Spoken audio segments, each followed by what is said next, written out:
Hello guys, DJ in the building. Now for someone who's played Sonic games since the day I was born, you may have recognized the recent Sonic game that came out, I think it was 2 weeks ago, called Sonic X Shadow Generations. Now I'm sure most of you know who Sonic the Hedgehog is, but just in case, Sonic is the world's fastest hedgehog on the planet who pretty much likes to run around places. In fact, he even got the Guinness World Record for the fastest video game character to ever exist. Now with that out of the way, let's get into what Sonic X Shadow Generations has to offer. So in case you guys didn't know, this is actually a remaster of the original copy of Sonic Generations which came out 13 years ago. Still following the same plotline with now the child being included, you can say that there's some sources of improvements which I'll get into in a minute. I do want to point out a couple of things that I didn't really like about it, or at least to where I think it's an okay remaster. Now the dialogue is the one minor thing that everyone was pointing fingers at because it doesn't really feel as vibey as the original version. Like they tried to rewrite the script with ChatGPT, but I can appreciate that one of the scenes has actually been remade. Like for example, there's a cutscene after defeating the Death Egg robot with classic Eggman getting sucked in with a time meter that actually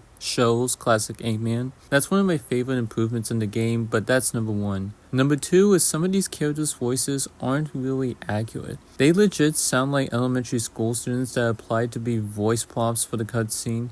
Like Rouge and Knuckles are like the biggest examples here, and the tone of the characters just feels way off, but it's still cool to get to hear these characters again. And that's what I think the main point of Sonic Generations feels like. Just going back to some of these levels just feels like a memory to me. And the gameplay is still enjoyable up to this day.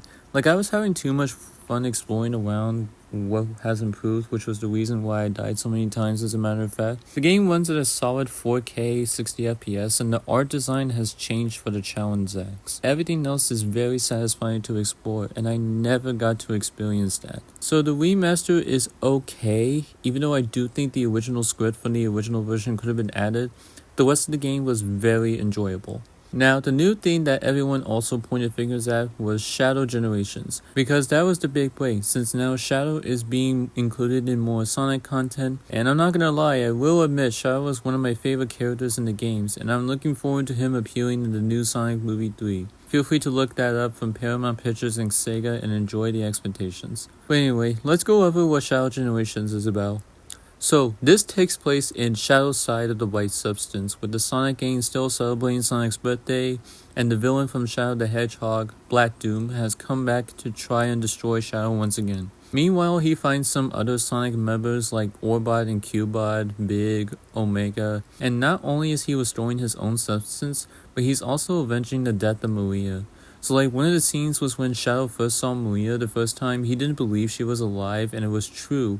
But half of the story she is alive and they also brought in Professor Gerald. So Shadow is happy that he gets to see them again, but now at this point, Black Doom is trying to convince him to work for him. And you know Shadow doesn't like playing nice, so he just refuses to listen to him no matter what until the big twist. And I guarantee you, your guys' jaws will be dropped until you see the ending. It was heartbreaking. So, you guys want to know like the big twist of the story? The reason why Maria and Professor Gerald were proven to be alive is because this was able to be done by the power of Black Doom. And after defeating Neo Devil Doom, which is the final boss, the white substance starts healing and Shadow sees the two slowly fading away. And it turns out they were real, but only until the end. So he runs away, and the first time in history, he shed a single tear. And I felt very surprised and sad that he lost everything thanks to destroying Black Doom. I just spoiled almost the whole game for you, and these Wank Meter videos will have spoilers, so if you don't want to know about whatever I'm talking about yet, then you can wait it out until you invest in it. But I will say the gameplay for Shadow Generations is very impressive and very amazing. I felt like I was the true legend here with all these abilities that were very simple to learn, and I would say only half of the levels absolutely slapped. I didn't really find Sunset Heights that satisfying, but I do like the new abilities such as the Doom Surf and the Doom Wings. I think that's what made this a really good experience. And I would say the only thing I think stands out most is the action here. I can constantly boost and just go crazy throughout the levels with high quality action, like Rail Canyon being one of my favorite levels in Sonic history. And I don't really have any complaints about it, and I definitely think all of what I went through was the best thing the Sonic franchise has to offer. So putting Sonic X Shadow Generations into the Wank meter, I might give this a solid S rank. I'll be generous for once. I highly recommend this to anyone, no matter if you're not really like a huge Sonic fan or are like me and love Sonic games. You'll definitely get to have a lot of fun with it, and let me know if you guys have any opinions about the game in the comments below. And that's all I have to say about it. If you guys enjoyed the review, then hit the like button and subscribe for more content from the one and only DJ. And I'll see you guys next time. Peace out.